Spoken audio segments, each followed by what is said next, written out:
Welcome and good afternoon, everybody, or good evening, I should say. I'm Khalid Masudi. I'm from Africause, and this is Between the Walls, our Facebook live stream. I want to welcome everybody here, especially our guests, who I'll introduce to everybody in a few minutes.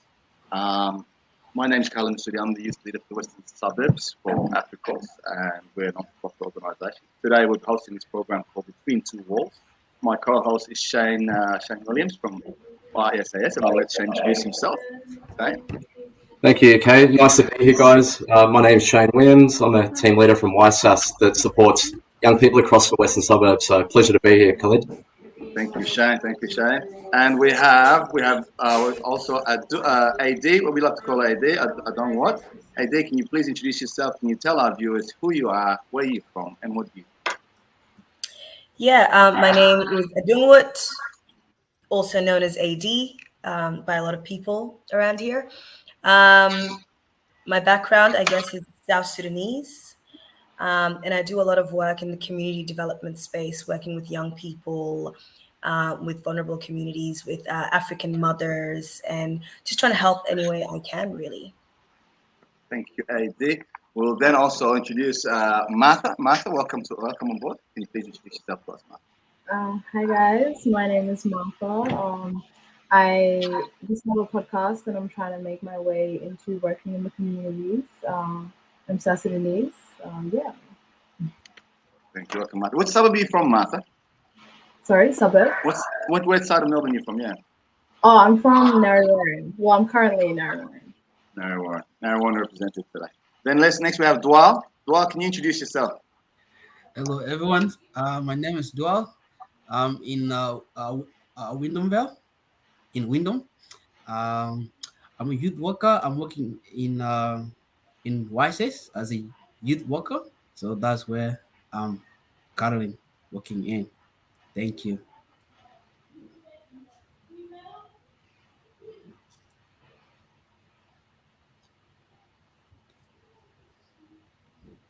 Oh, we might be having some technical difficulties. I think the only last person on the screen is Malu. Yeah, I'll introduce myself. Hi, guys. My name is Malel. I'm from the western suburbs of Melbourne. I'm actually in Sydney right now, but I do live in Melbourne. I'm currently studying a double degree in law and commerce, and I'm a board member at African Youth Initiative. We're a non-profit organization which is trying to get the African youths to be more engaged in their community in the right ways, and also break stereotypes. So I'm very passionate when it comes to mentorships and also improving and doing better for our community. Fantastic. Thanks for that, Malu. It's nice to see everyone tonight. We've had some technical difficulties, as AD said, with our host has just dropped out and lost contact, but I think he's coming back, the great man himself. So my apologies, everybody. Technical difficulties. I think it's overloaded. It just crashed on me. So we just introduced Dwal, I believe. Is that correct? Yes, yeah, and we've met Malu, so we've covered all the crew. Oh, fantastic. Well, today, apologies for technical difficulties, guys. Well, thank God it's our first podcast. We are learning. Well, our main topics today is we're going to give the platform to our youth from Melbourne and let them have a voice and get to know them better, as they've been painted negatively by the media and the mainstream media. So we want to talk to our youth today in regards to a few, personal topics and probing questions. We're going to be asking our youth in terms of identity and where do they stand? Where do they see themselves? What difficulties do we face on a day-to-day basis so our mainstream viewers can understand what it is like to be a young person in Australia from African heritage? So I'm going to throw this question out there, and I'll probably throw it to AD first, ladies first, and in terms of identity. So AD, I'm going to probe you this question. In terms of identity and describing yourself, do you describe yourself as an African Australian or an Australian African? I think I always describe myself as African Australian first, because you can't remove the Africa from me. And unfortunately, no matter where you go, your skin color is the first thing to be seen. So I take pride in that, and I take pride in where I come from, but I also respect and appreciate where I live now. So African Australian. Fantastic, appreciate that. Yourself there, Malu, throw it out to you. Yeah, I'm very similar as well. I identify myself as Sudanese first, Sudanese Australian. my ethnicity is I'm from South Sudan, so I identify myself as that first. But I'm also raised here in Australia, so I also identify myself as Australian. But where I was born first and where my parents were born first is how I'd identify myself. That's great. So you identify with heritage there as well. Our man Dwell. Hello, everyone. I personally I identify myself as a South Sudanese and I'm African living in Australia. So I will not say I'm Australian. I'm African Australia. I'm Africans living in Australia because I personally I wasn't I grew up in Australia, so I came. That's why. So I'm African Australia. Not Fantastic. Australia. Sorry, African living in Australia because I hear that's you. who I am. Yeah. I hear you. I hear you. I'm going to dig in further more at the door. I'll be coming back to you on that. I'll be digging in for Master, please. I consider myself as a South Sudanese Australian. Like I really take pride in being South Sudanese. But however, I have so much respect for the assistance Australia has given me and the opportunities. So I don't want to like disrespect that as well. So and I was here since I was like 2. So I consider myself a South Sudanese Australian. Appreciate that. Thank you, Master. Really appreciate that. Who have we met? Shane. Yes, so my cultural background is Anglo-Australian. On my father's side was Scottish, but I definitely appreciate the diversity of my community. Growing up in the Western suburbs, you know, having different peer groups and colleagues and friends, that's what I love about the rich culture of growing up in Footscray. And I think it makes Victoria unique in that space. It's incredible. So yeah, I'm just pleased to be here, mate. Thank you, Shane. Thank you. The reason I'm asking this, guys, in terms of identity, and the reason we're going to dig into it further is, like, I understand, you know, that how life outside of the home and life at home are 2 different things when you come from a culture that has more heritages than this one. The reason I'm asking that is there's a word we learned yesterday. It's called code switching. For those of our viewers who don't know what code switching is, it's for most people who come from culturally and linguistically diverse backgrounds. There's different lives you live at home with your community and with your social circles and at work. So in regards to most of you guys out here, I'll ask everyone in one at a time. I just wanted to know, with code switching, in terms of life at home and life outside, does that play a massive role? Are they different roles for you guys at home and outside of the house, like in social life and at work life? And I'll start with you, AD.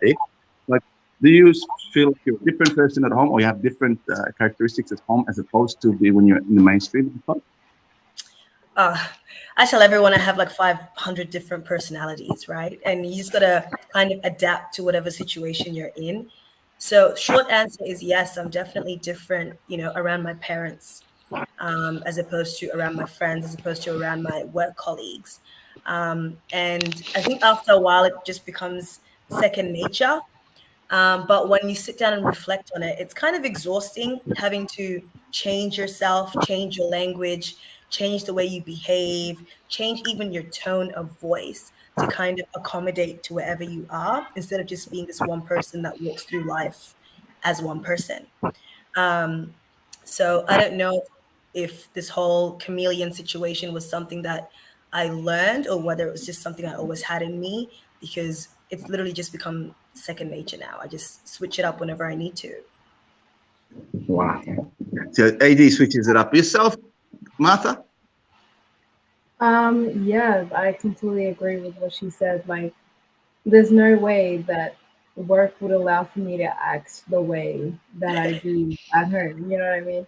However, I'm trying my best to show them that this is actually who I am and it's fine. You guys don't have to take my tone as being rude or I'm too aggressive. You know, if it may be too aggressive for you, but it's just me speaking.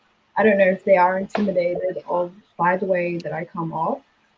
But in that case, regardless, I still do that to this day in terms of like switching my persona or whatever. So Martha, what you're telling me, Martha, is when you're with a family at home, you're like, you're passionate, you're more loud, which outside may be seen as aggressive. Is that what you're saying? Yeah, that's 100% correct. That's So you really right. tone it down when you go outside. You realize you have to tone it down a bit.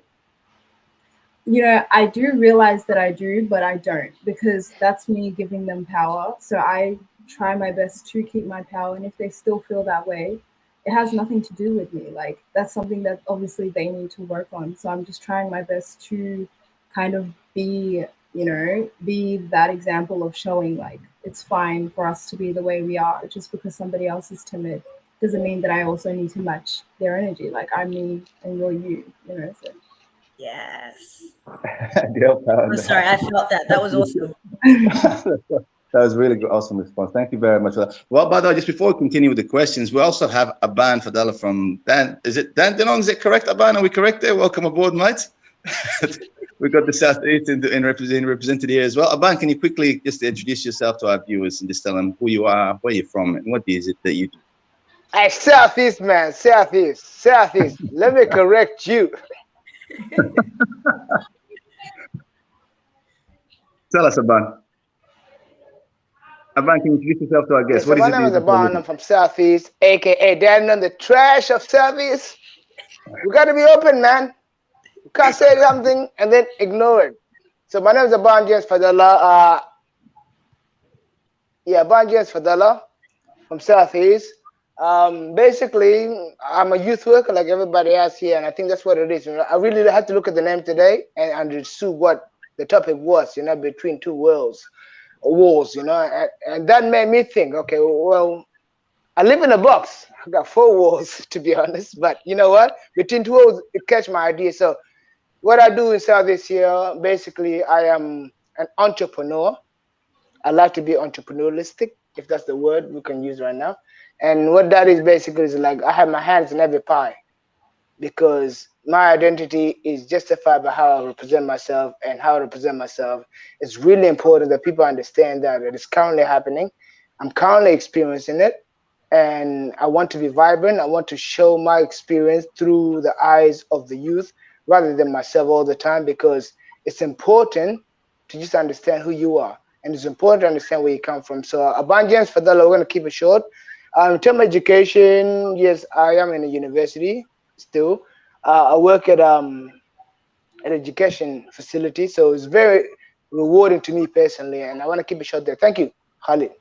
Thank you, Aban. Much appreciated. And thanks for joining us today as well. So I was going to go to the next person as well. Malu, life at home and life outside, maybe professional or personal. We'll get into the person. We'll get more nitty gritty later. But just for now, life at home and life outside, different as well for you? Because so far the girls have concurred that there is a difference between personal at home, cultural life, and outside. So what do you say? Yeah, 100%. I agree with the girls that have already spoken. And I think for me, it's become also a second nature because this has been happening since I was younger. I know one example is when I was at school, they would give us forms to go take home for our parents to sign and bring back to school. At school, I was the student, you know what I mean, underage, needing parent consent. But then back home, I was the parent signing the forms and trying to understand myself what's happening, where's this excursion happening, so it was really difficult because I know all the other students had their parents explain to them and sign the forms, whereas for me, I'm explaining to my parents and then you know what I mean, signing it myself. So I think growing up, it was really difficult, and that's where it became second nature. And now I see it even within my friendship groups, just having to, as Martha said, make yourself more timid, make yourself less intellectual in a sense, so you can fit in with some friendship groups, which I don't like at all, because we should be able to be intellectual, we should be able to be intelligent black youth, you know what I mean. But sometimes you have to change that up to fit your own group, which is very sad. That's a nice Yeah. thing you mentioned. Like you have to dilute yourself to fit in. Is that dilution necessary work both ways at home as well? So do you have to dilute yourself at home to in regards to certain topics, certain things, and then also with the mainstream, because that would be an uncomfortable, or like you said, a position where no one would want to be in. You'd want to be consistent within yourself. But is that happening at home as well? Yeah, 100%. Yeah, at home, like you said, there's certain topics you can't really talk about at home. Mental health being one big example. You can't talk about that. You can't come tell your parents, "I'm stressed. I need to take a break." They don't understand that. For them back home, if they're stressed, they just, you know what I mean, they suppress it and find other ways to go about it, which is not healthy at all. whereas at work you're encouraged to actually deal with it in the right way. So it is very different. I appreciate it. Dual, what are your thoughts? Uh, Actually, I would agree with all of you because living in different places, homes and outsides, there's a difference, a different vibe. Because if you're going outside and socialize with other peer groups, there's a way you will talk to them, and when you come home, there's a way you will talk like at home.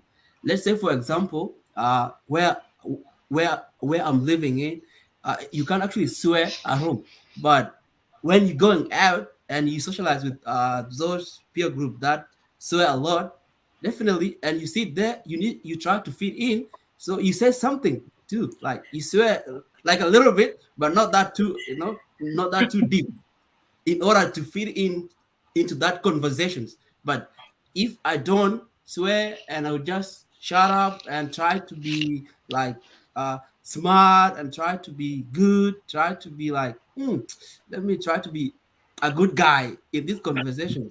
Definitely, the conversation later will go to different directions. So it's good to fit in a little bit, but not too not too deep. So yeah, there's a The reason I'm asking this question, yeah. Dual, as well, Dual, I'm asking this question because then I know all the rest of the panel is because that's just trying to show that the differences of lives, the gap between living mainstream life as a young person growing up in Australia and then dealing with traditional, like parents who come from overseas and understanding and bridging that gap. And then sooner or later identifying where the problems do occur for us, which happens later on in teenage years with our youth and so forth. Because like Malu mentioned, a critical point there, he's at school, he's the student, and then after a certain point when he needs to go home, he had to become the teacher, and then he had to explain himself and so forth. Well, how did it make you feel, Dwight? Does it make you? Is it what kind of feeling does it give you? How does it make you feel to play those roles? I will actually say it was great experience, and it wasn't bad because I personally, when I came here, I went to school. I see like all document. You take all document to your parents and they sign it. Especially when you are under 18, they give you like a paper and you take it home. You just go with it. You give it to your parents. They sign and you explain what's that for. Even though they can read it, but still you need to explain it. So, Absolutely. so that was a great experience, and I think And that you what were I can fine. say. It wasn't difficult for you. Nah, it wasn't because everything is being print out, except if it is like a technology thing, then that's make it difficult because by that time I wasn't knowing how to use computer, laptop. Now Yeah. I'm great. I can go, I can Google, I can do anything online. But before, even a phone, I wasn't Yeah. having a phone, But The coming here, I get a reason I'm phone. saying this, Bilal, is because at start in school, it starts with school forms, like we said with Malou. But then once we get into our youth, get into our teenage years, and Yeah. then it's different kind of forms that happen when you get picked up in the wrong place at the wrong time. And then if you get a fight, let alone the I small really thing, like you what get you a fine for said. speeding. Harley, man, I'm taking over. Sorry. All right. Don't worry, Aban. Don't worry, I'm coming to you, Aban. I'm coming to you. I'm coming to you. Might as well, Aban. This question will be, you can answer this question for as well. So, do you think these two lives will lead to a clash later on, especially in teenage years, where our youth are living two different lives, but it's past the school stage? And for example, an issue occurs where it may be, young people will be young people. An incident occurs where there was a fight, or there was a car accident, or you were at fault, or you were caught doing something you shouldn't have been doing, and then you get different forms. And then when those forms are to be brought to like the family, do we still translate the family? Or do we usually keep that to ourselves? And then a gap goes further. So, Aban, what do you think about that? Aban seems to be really struggling with the net today. Struggling? I reckon he is. When Yeah. AD, what do you think then? Give Well, us I was a actually perspective. really curious to hear Shane's opinion, who's Oh worked yeah. with people of African descent for so long in YSAS. Have you seen like kids act really polite around their parents or around elders and then act a fool when they're around you? I wouldn't say a fool, but just enjoying each other's company might be a way I'd say it. But I think Malou made a really interesting point talking about not being able to talk about mental health within the home with the parents because potential stigma. I think that's something that I see when young people are struggling of multicultural background or African descent, that they find it hard to go to parents for that guidance around maybe drug and alcohol use or mental health. And that's something we see quite common. And then the connection outside of the home with the peer group that might be experiencing similar things, the kids tend to leave home more to engage in some of those activities that aren't always amazing for the community. So, yeah, Malou, I'd be keen to hear from you, mate, like how you think we can manage that, supporting youth or yourself as a young person, like bringing in some of those topics to the family home. What's a safe way that we can do that to get that conversation going? Yeah, I think especially within the Sudanese community, I know this is a lot with the other African community as well. They hold highly to their eldership. Sure. They have groups of elders where teachers and employers can maybe meet up with them and speak to them and tell them and teach them about the stigma. Because us as kids, we already feel like we can't speak to them. So it's just they need education. And I think in a space where there's elders, that's where they'll be more receptive. That's where they'll be more inclined to listen to what's actually being said, especially if it's got to do with education. We know that mental health affects education, work, and all that. They'll be inclined to actually listen, because we see now we have a pandemic when it comes to drugs, when it comes to alcohol, when it comes to the way these youths are trying to deal with all the pain they have inside, because they can't speak at home, or they don't know how to even speak to people outside of home. So I think giving them that understanding and that education in a space where it's all elders is a start, I think. No, I think Sorry, Shane. Sorry, just when you mentioned code switching, AD, I think that's an amazing phrase, but that must be quite, it's a lot of work, and it must impact mental health at some point, because I imagine the consequences for family, if you don't sort of meet that, code switching, tick, like things are amazing, there might be a bit of backlash. So how do you kind of manage that space? Well, for me, I've been really blessed with the parents that I do have. I have 5 other siblings, so we all kind of behave differently around our parents. Me, I've taken the approach whereby I'm really honest. And talking about alcohol and drugs, I think a lot of people run away from home to engage in these things because they don't feel safe at home. I know a lot of Aussie parents, when their kids turn 18, they're happy to buy them alcohol. They can drink at home. It's in moderation. So they have that healthy understanding of alcohol. Whereas parents of African descent straight away shut that down. And so therefore you go outside because it's part of Aussie culture, the way some of us do it is a bit extreme, but it's still, drinking is a part of Aussie culture. So I used to tell my mom all the time, because she tried to be hard on me about it. And I just pushed back until she got over it. And I told her, would you rather me sip on my wine and go to sleep? Or you want me to go sit at the park with some random strangers and get messed up and you don't know what's going on? And of course, she didn't take that well. She's like, you can't talk to me like that. I'm your mom. And I was like, I'm just letting you know what's up. And so she had to really come to terms with that. And she's been really open. And because she decided to accept these things, I've taken it upon myself to be more responsible, to show her that I can do these things in moderation. I can participate in society and still be a good South Sudanese girl, but also, be part of the Australian culture. So I think the fact that there isn't that acceptance at home, that's what drives a lot of young people away.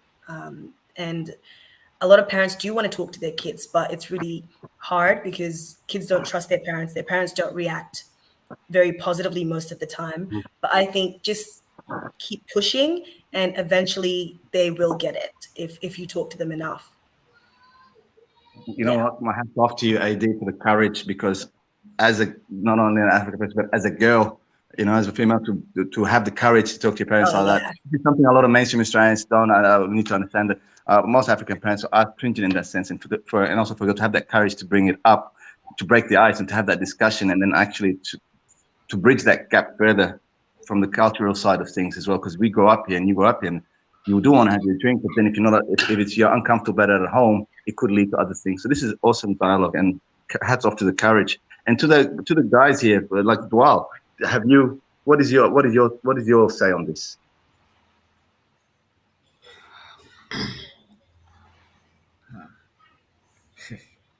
It's a tough one, Dor. Sorry. Yeah. What have you had this? What are your thoughts? Can you say that again? So, what are your thoughts? And for example, in regards to, do you believe like what we're saying with ID, the discussion saying, they're having a discussion with parents at home, so that, for example, and just in the alcohol perspective, going out and so forth. Australian culture, as soon as you turn 18, the parents will talk to you and so forth, and you're drinking within moderation and so forth. Whereas it's having the reverse effect with us, because parents are usually a no-go zone for certain things because of certain stigmas or traditional culture. So, do you reckon that exists with you as well? Actually, I would say I personally experienced, and what I know in many cases, when you are under 18s, or maybe if you are 18s and you don't actually expect it to use any substance use, whether it's alcohol or any other drink, cause but in here it's acceptable. If you are over 18, you can drink, but over there, when you drink, you kind of you hide it. You don't show your parents that you have that. But I have seen in here you can go and use those substance use and then come home later on and you talk the way you like. That's the experience I've seen to many people, yeah. And that's kind of hard sometimes, and that's why it is hard, living in two different, two different worlds. I hear you. You know what? We have one of our guests on, what you call it, one of the viewers online. So we have some questions that are popping up online, guys. I'm just going to throw this one out. There's a question from Mr. Ali MC. He's a lecturer at Victoria University, and he's asking to the panel, which will direct the question to the panel, what kind of challenges do African Australian students experience with regards to pressure and expectation from their parents when they go to university? Wow, this is a good one. So we'll start. Martha, can you take off on this one? I'll get you answer this one first. So what is the expectation from parents? Like really high, so high to the point where it's like, do they like, would you do this? Like, I feel like with my dad, he studied a lot in Australia, so he's kind of set the standard for us, which causes so much pressure for me and my siblings.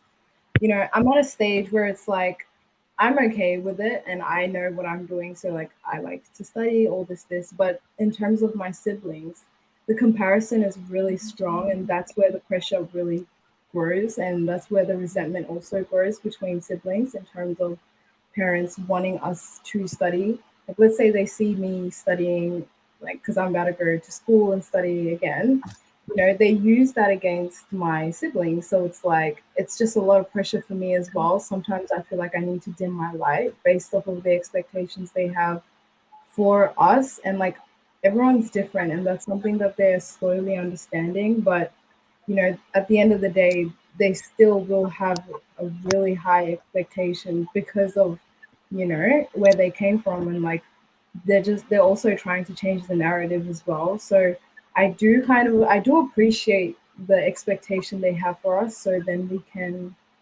be successful, kind of change the narrative. But it's the way they go about it that kind of puts people off of studying. Like, some of my siblings, they don't even want to go and do further studies because of the pressure that they give, so yeah, like, not to ramble on too much, the pressure is really high, to be honest. It's really high. I appreciate that. It's high, it's very high, and it's actually something to the extent that some of us actually don't continue because of the pressure. Malu, you're currently doing law, correct, right now? So what is your say on that question? Yeah, I'll say the exact same thing. I think the expectation and the standard is extremely high, because they understand that we are privileged to be able to have an education that they most likely didn't have. So they just want us to do really well. But at the same time, they haven't studied at university. My parents at least haven't studied at university. They don't understand how hard it is. They don't understand how difficult it is to time manage while trying to work, while having family. They don't understand all that because they've never experienced it. So their standard it's not reality. Do you know what I mean? It's unrealistic in a sense because they've never experienced it. So when it comes to education, the pressure is extremely high. And it can be difficult because when you want to speak about taking a break or wanting to defer a unit just to, recollect yourself, to them, that's you dropping out. They don't understand that it's just a break. You're going to come back to it. You know what I mean? Even if you be like, oh, I just want to take a gap year after high school, they don't understand that. Like, you just finished 13 years of school, you want to take 1 year, and to them that's like you're done with education. Well, that's not the case. But I think it's just because they don't understand. They don't have the wisdom in the sense that they haven't experienced it the way we have. And what are your suggestions, Milo? I'm going to dig in further. What are your suggestions in regards to how can we bridge that gap between the parents at home and the realistic understanding of the pressures that most are already face in this modern day and age, because the pressures of modern day and age are through the roof. They never went through it. It's a digital age now, and the pressures are very high on most youths. What do you reckon the best way of communicating and helping parents evolve so we can bridge the gap? So what do you reckon the best method of communication, or how we can bridge it are, or solutions or ideas? Yeah, I think it's just about having open dialogue. I know it can be really hard sometimes. Yeah, I think it's just about having open dialogue. I know it can be hard sometimes, like with a Dongwood, to be able to speak to her mother like that. That's powerful. That's empowering. I know a lot of people watching this will be empowered by that. But it's really hard to be able to do that. It's really hard to be able to go against your parents. It's really hard to be able to refute them or to be able to rebut them, because to them that's disrespect. So communication can be really hard, and that's why I always encourage and advise to have people who are such as teachers, lecturers like yourself, Ali, to be able to come in and speak to their parents and actually let them know that the pressure that students are actually under, so that they can understand. Because sometimes kids can't have that. Kids can't have that dialogue with their parents. I hear you. Yes? If I can quickly say something, because I'm also getting into law, right? And when I took a break from my diplomas, my dad, the only way that I could convince my dad was that I'm going to go so hard on my podcast. So it's like we can't really have a break. And when I said I just want to work for a year, and he was like, what? Like, that doesn't make sense. Like, you're supposed to be studying.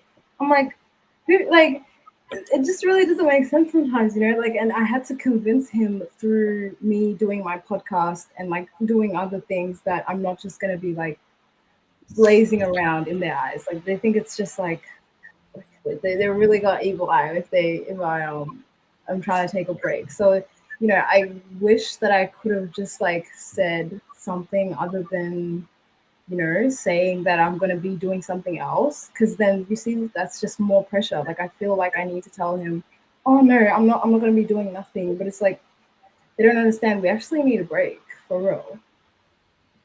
Absolutely. I'm gathering a lot from this as well. Thanks for that mention that point, Martha, because one of our viewers as well, Mr. Ravel Abraham's actually even gone further and is trying to ask the panel here, how do you guys think, how can we engage elders to get this dialogue started? So we're getting people, so action. So in terms of calls to action, what do you guys suggest? So Martha, what would you suggest how we can engage our elders to get this conversation started?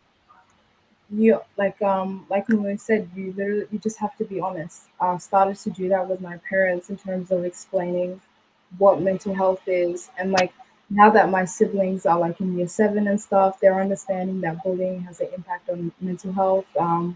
They're understanding that stress, like I explained to them what stress feels like, and they begin to understand that they experience that in their own lives.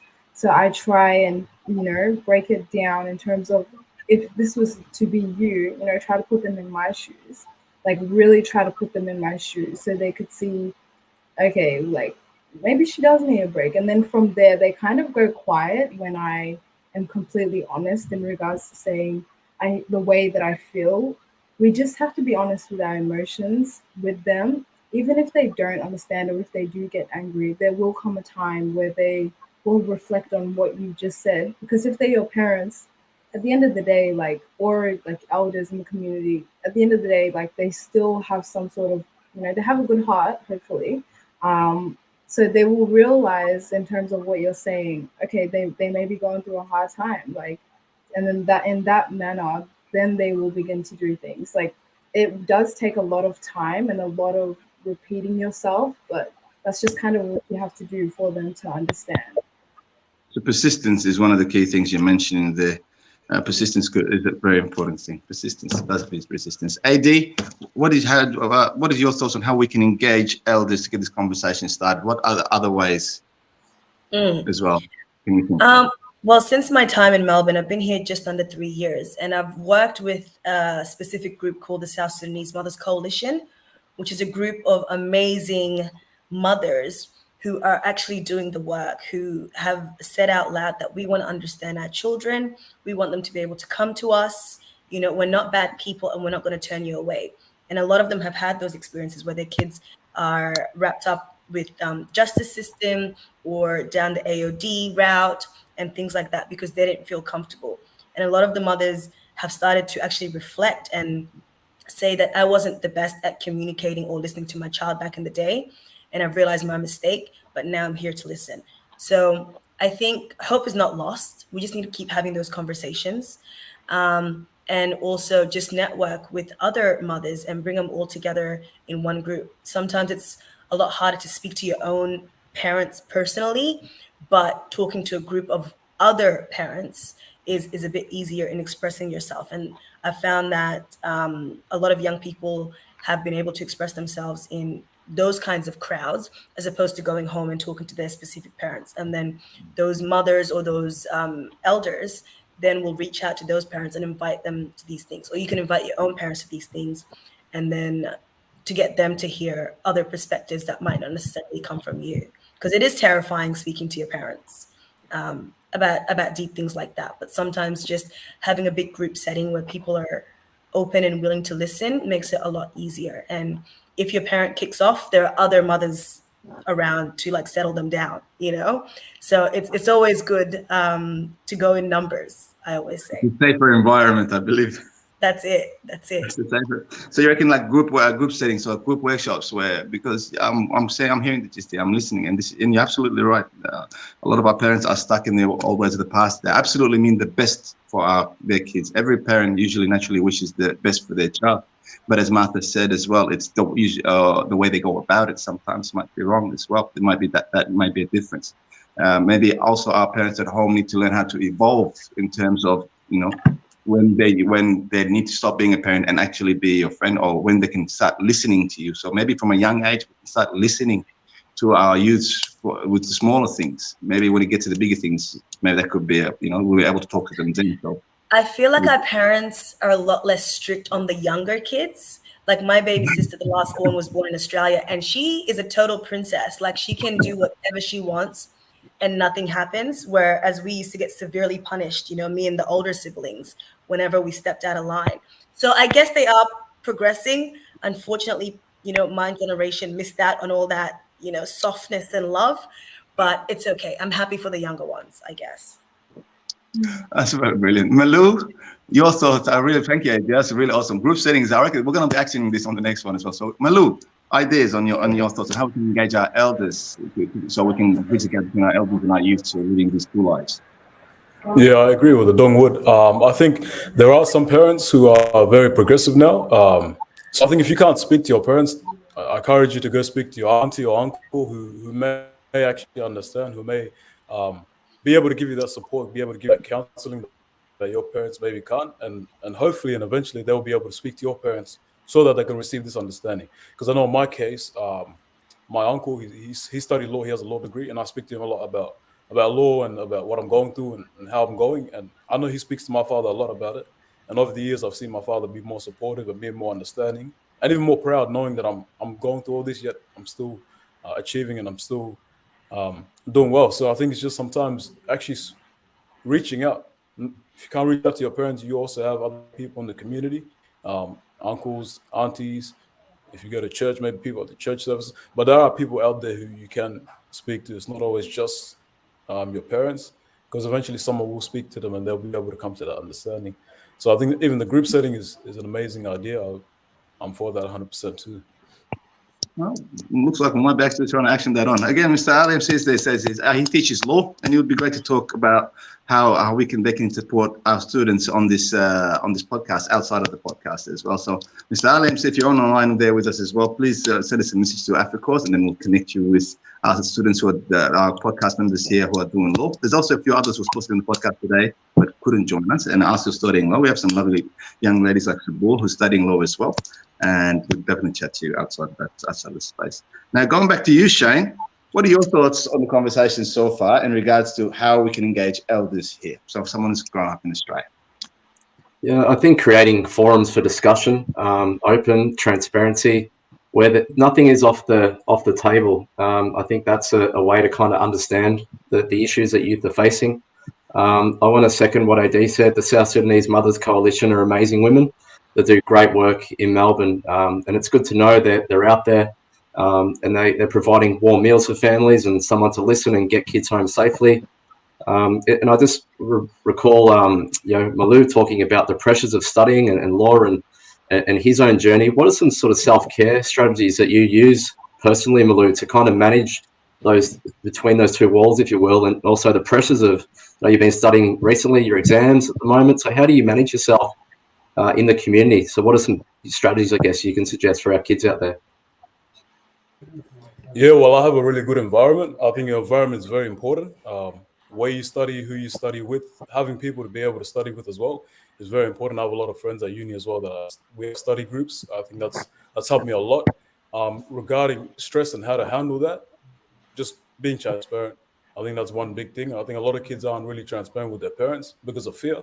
But how do you know how your parents will respond after you have that conversation? So I think until you have that conversation, not to be closed off and not to shut down, but actually speak to your parents and see how they handle it. I've done that over the years, and I've actually noticed my parents actually do listen, and that fear wasn't necessary, So I think being transparent and just opening up and trying, just start somewhere and see where that takes you. And that's what I really encourage for the youth of today, especially in the African background. Malou, I'm going to take in another question onto what Shane just asked you there. So that's you handle the stress. How do you handle the discipline? How do you handle not the temptations and not falling to the temptations of life and all temptations that young people face out there? That's a good one. Discipline. I think discipline is a really hard thing to obtain. I think it takes time. So I would say consistency. Whatever discipline you want to grow in, whether that's the way that you study, removing yourself from certain environments, it's consistency. So it takes time, but you need to put barriers to things that are going to affect that growth that you're trying to reach, whether it be cutting off friends, not going to certain environments so that you can grow, and do it in a way where you're being consistent about it, because eventually you will grow in discipline.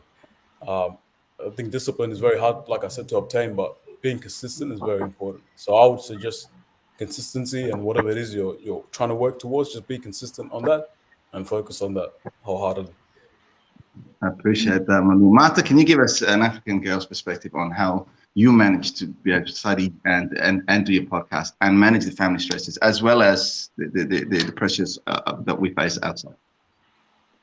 Yeah, it's like what Malou said, you just have to be consistent with it. But it's also, I really take pride in knowing what type of legacy do I want to leave behind, and also how am I going to be in 10 years? How will I achieve what I want to do, whether it's 5 to 10 years? So I'm not going to achieve that by going out, clubbing, drinking, all that. That's not something I should be doing, obviously, if I want to be the person that I claim that I want to be. So it's just all about looking towards the future and then working towards that, making sure that I understand my goals and they're clear, and just walking that path and not looking to the left or right, because at the end of the day, if other people want to do that, that's on them. And if I'm really strong in regards to wanting to complete school, wanting to have a great podcast, wanting to have great relationships with my family, then I should stick to that. And good things will come by doing that. It's not like I've completely removed fear of missing out, because I'm not really missing out on anything, because it's not what I'm supposed to be doing. You know what you're supposed to be doing, and what's right for you. And if that path that you've thought of and you've thought it through, then that's for you. So you should stick to it, and then that one day you receive all the things that you've been dreaming of.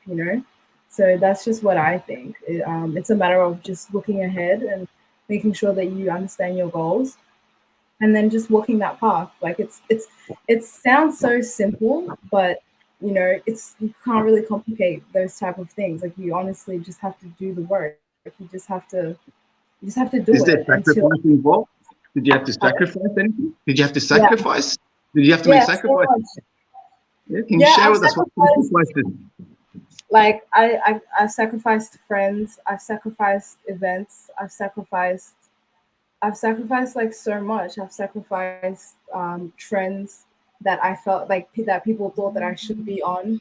However, like it was just a trend, you know. That's like it's dead now. So it's just a matter of making sure that I know what type of legacy I want to leave behind. This is not something that this mindset was created over like 3 years. So it didn't just take one night and I'm thinking about this. It took time for me to believe that what I'm saying is actually true.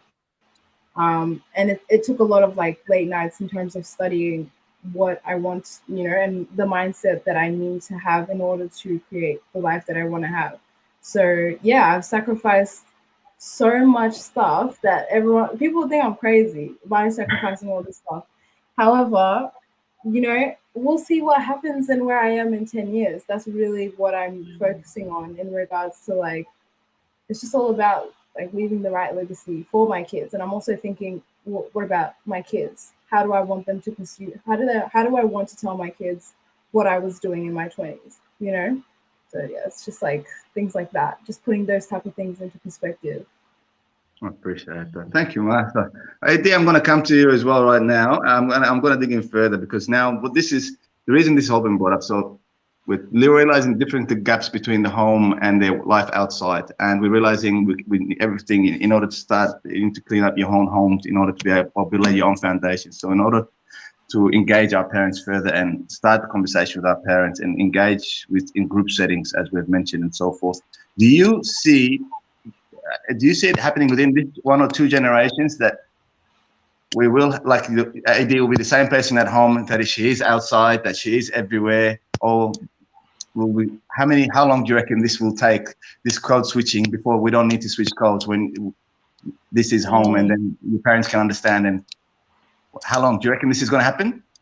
Sure. It's definitely going to happen. I just can't tell you when, whether my generation is, you know, it's past that time. I think I'll be forever code switching, and all the people my age in the wider community, I think we've learned what we've learned and we're kind of stuck in a certain mentality. So it's going to take a while, but I have a lot of hope for the younger generation, because I think they've just grown up in a mixed society and they've just understood each other from day dot. So I think it's coming along. I just don't know about our parents and like us, you know, per se. Like my mother is still with your future children, AD. I know you don't have to know, but say maybe the generation of our children are coming up forward. Would it change with them because we've come forward and we understand this trouble? Do you reckon that signal will change? I can't speak for everyone, but for me, definitely. Like I've always been kind of really open-minded, and you know, back to what Malu and Martha were saying in terms of keeping on track and all of that jazz. I do agree with it, but like I feel like in the African community, you have to choose between whether you get to have a good time or whether you're super serious about life. And I feel like we can do both, guys. I enjoy having a good time, and I'm a huge nerd. You know, I'm always looking towards my legacy, but I always try and have downtime and enjoy myself as well. And I think it's really important to emphasize that you're allowed to, you know, be young as well, so long as you do everything in moderation, like I always say. So that's what I'm going to try and teach my kids, that I'm not going to stick them at home and force them to go to school. I mean, I will, but like I'm also going to encourage them to also have a social life and be their own person as well. Because I think when you give young people that responsibility, then they really take it on board. But if you treat them suspiciously from the jump, then that's when they're going to behave a certain way. When you're saying that, does that mean you're trying to say when you're saying it's just all rules, it's my way or the highway mentality? That doesn't work with that. That's usually is a trend with our parents. What you're saying? Yeah, I don't think so. And my parents try to do that to me, you know, to be the perfect South Sudanese girl. They had an idea of what that should be, which is you're not supposed to be going out, you're not supposed to have friends, especially male friends. You're supposed to be studying 24/7. And I proved them wrong. I partied really hard and I've done really well in life. So here we are. That's off to you, AD. You are correct. I give you that. I give you Malu, from a male perspective. What are your thoughts? Is it going to happen? When can we have that? A normal code switch? Yeah, I think it's just going to be based off the individual. because maybe not everyone takes the approach that, especially us here on the live podcast, takes. Maybe they've taken a different route, and that's what they're going to teach their kids.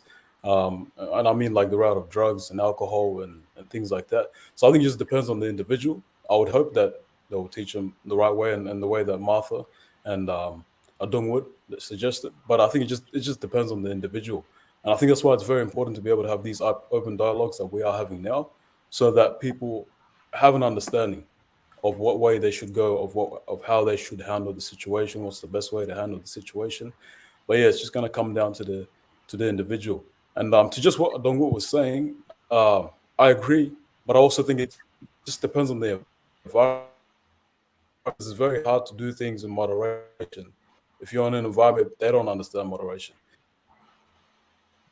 Absolutely. I mean, if you have an environment where there's rules, things. You So it's like that moderation can be perverted, but just because they don't know how to handle things. So I think it's, if you have a good environment, if you have good friends, then you're able to do those things in moderation. Go out, have a good time.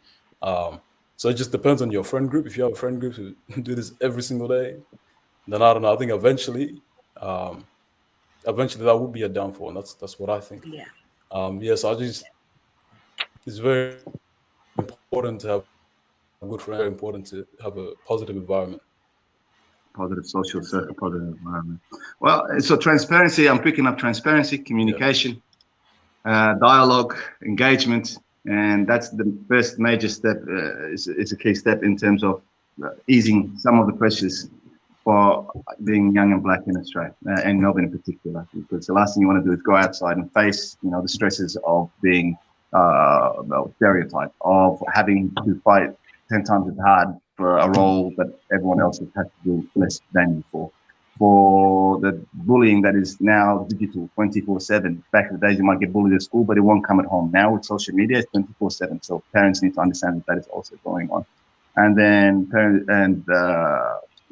the last thing I wanted to ask you guys, I want to keep on this topic, is I just wanted to know, how can we, realistically move forward in regards to getting the group circle or getting these group arrangements done in terms of dialogue with the elders? Because we have to understand, so different elders, like Malu said, different, it happens in our time. But if we do them group by group, like, with the mother empowerment, because it has to be a full family event. So how would you suggest, AD, would be the best way where we can actually turn this, what we're talking about, into a reality? Yeah.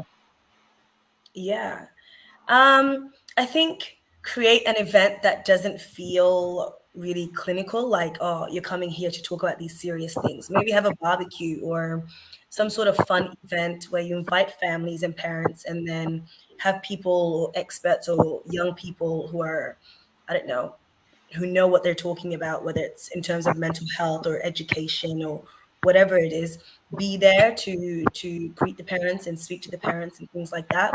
So I think creating an engaging environment and an inviting environment for families to come through and just come in and chat openly with different people and see all the different kinds of things that are going on will help with their education and not make them feel so alone in their thinking, because then they'll meet other people. Like, I think the one thing that I want to stress is that even most of us are South Sudanese here, I guess, but none of us are the same, and we're all different, and so are our parents. So getting them into a group so that they can also see how different parents think, and meet some progressive parents, not so progressive, that will also elevate them in the community. Absolutely. If that made any sense. It does make sense. And do you think for these gatherings, do we actually also go further and invite communities that have come before us that were, had to earn their stripes, so to speak? So, and besides the Anglo-Saxon Australian, in terms of when the East Europeans came, when the Vietnamese came, so they went through similar difficulties as us, and their youth also went through similar. Do you reckon inviting, hearing other people's, how other people dealt with similar strangers as us in terms of living between two walls? Do you reckon it's a good idea to invite other people as well? Martha, I'll ask this one to you. Sorry, could you just repeat it? Do you think also that when we engage our elders and so forth, so in order to learn and have a transparency code, so when we engage them in our group setting, we just invite people from African parents, or is it also good to invite parents from the generation that came before us in Australia, that migrated here before us, like the Vietnamese generations, that are the East European? Does that make sense to you? So the ones who came before us, the Italians, Mediterraneans, they had difficulties as well, while coming into integration and living between two lives as well. They had their own unique ones, but the foundations, the problems, or the pain are the same. Do you reckon it's a good idea to invite them as well? I reckon it's if we have I guess we could have like one or two with just African Australians or African parents and stuff. But also it's really important to invite those of Vietnamese, those of Italians, the Lebanese as well, because they also experience those things, however, just in a different light. And it's important that we also feel comfortable speaking to them, because in a way they relate to us, however we feel like we don't relate to them based off of our skin color, which is actually a kind of sad thing. Like they have experienced similar things, especially back before a lot of African Australians migrated here. So I think it's really important to include them as well, so then they're also aware that we kind of have their back as well, not us just feeling like we're the victims in this case, because there's been many people who have been influenced by the judgment of Australians. So I think it's important to invite them. Yeah, so we'll be getting into the more touchy subjects probably on that next podcast. This one's just in regards to identity, but we'll keep it for there for now. Shane, your thoughts on how best, again, engaging, because you're an Australian, you grew up in the West, born and bred, and you would have seen the Eastern European communities come through, the Vietnamese community come through in Footscray, and now it's the African community in Footscray. So have you seen similarities in some of the difficulties we're facing? And then how would you, as a person who's gone through all the generations, what would you have to say or suggest? Sure. I liked AD's suggestion of keeping it sort of casual, community focused. Food always brings people together, and keeping that kind of that community vibe, that localized vibe. Maybe within the Footscray region, I think it holds a lot of history. If we talk about previous minority communities of Vietnamese and the Eastern Europeans, Footscray has been the central hub for some of that stuff. And I'm sure in Narre Warren and Dandenong, there's sort of a similar kind of community difference. You've got the Afghani previously, and you have the African community. So I think creating dialogue is really important and really powerful. But keeping it localized, I think, and having services from that area available for support. I think creating the discussion is one thing, but also having the ripple effect of that discussion, being ready to kind of connect with families and youth, particularly after that, because we're living in an era now where we do a lot of consultation, but I'm big on the outcomes and making sure that we support that generation of kids requiring and families that need that support. I appreciate that, Sarah. I appreciate that. Well, guys, this has been nice, interesting topics we've had a chat about. We're now probably 59 minutes. I think we've got a minute to go there. I just wanted to thank each and everybody onto this show that came on today, and we will be digging into it. I think we lost Aban and Joel to technical difficulties, but hey, we're learning. It's our first podcast, and we will get better. And any last words before we head off in terms of leading? What last words for leading with our viewers? And I'd love one from both a male and female perspective. So we'll let AD. Any last words you want to say to our viewers, AD, in regards to identity? I think we just have to keep working on who we are, because we need to be confident in who we are for us to really progress here in Australia. If you don't feel confident in your background, if you're made to feel like you're worthless or you're less than, then it's very, very hard to kind of establish yourself and establish those positive roots here. So work on your identity, talk to your parents, find where you come from, because it's really, really important to know your history as well. And that's something that after a long time I've realized. When I was a kid, I just wanted to talk really good English and forget about everything else, which has been a detriment to me now. I appreciate that. Malu, last words from your end. I was thinking the exact same thing. Like, speak to your parents. Doesn't have to always be so formal. Just get to know them, get to know their roots. Because we are young, we are trying to understand who we are. We are trying to figure out our identity. But in order to do that, we need to know where we came from. We need to know exactly who we are, how we were raised, where our parents were raised, and things like that. So I think it's very important to have that that dialogue with your parents. So yeah, go talk to your mom, go talk to your dad, find out exactly who they are, so then you know who you are too. I meant to that. No. Sorry, did I hear anybody there? Or was that a background?